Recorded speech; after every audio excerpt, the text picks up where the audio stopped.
دوستان زحمتکش زحمتکش هست. مورچه هستن. آخه بش کن. اینها که میبینید مورچه های گوشخوار هستن. نه اینا همشون ویجی هن. ایوه متاسفانه اینا ویجی هن. اون چی داره میبره الان؟ ویجی دیگه.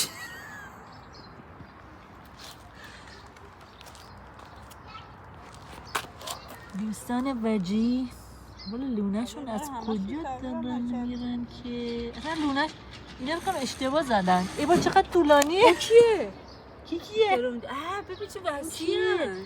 ببین اصلا تو ببین تا کجا دارن میرن. مثلا دنبال ما به دنبال مورچه ها در حال گشت گذار حسین. اینجا داشتیم عبور می‌کردیم به ما گفتن آیا خانه مورچه ها ایران بار گالیبار.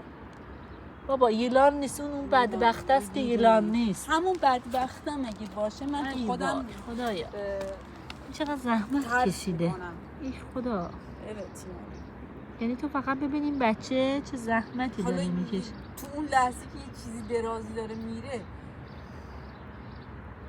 من چجوری بتونم فکر کنم این کدومه خب پرس میکنم. ای بابا پرس میکنم. آقا ما نمیدونیم این بچه ها خونه‌شون کجا.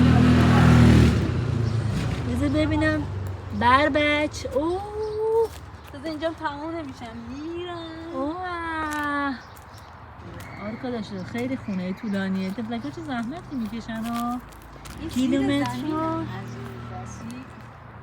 زیر هستن.